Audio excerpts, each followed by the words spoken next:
गावी आराध्य दैवत डोंगरादेव उत्सव उत्साहात संपन्न। कळवण तालुक्यातील चणकापूर धरणाशेजारी वसलेल्या गांडोळमुख तिरळ खुर्द गावी आदिवासी समाजाचे आराध्य दैवत डोंगरादेव उत्सव मोठ्या उत्साहात पार पडला।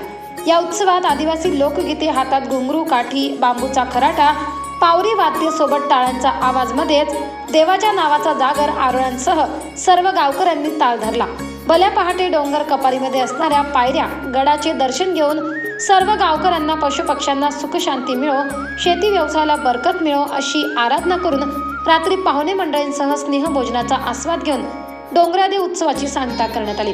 हा उत्सव निर्विघ्न पार पाडण्यासाठी गणपत बागुल, गुणाजी बागुल, लक्ष्मण बागुल, प्रकाश बागुल, गुलाब बागुल, रामदास बागुल, काशीराम बागुल, प्रभाकर बागुल, कांतीलाल चव्हाण, लक्ष्मण चव्हाण तसेच मोठ्या प्रमाणात तरुण वर्गाने विशेष प्रयत्न केले। त्याचबरोबर गांडोळमुख गावातील व परिसरातील लहान थोर व्यक्ती, महिला व बालकांनी सहभाग नोंदवला। 24 लाईव्ह महाराष्ट्र न्यूजसाठी राजेश भोये, बोरगाव।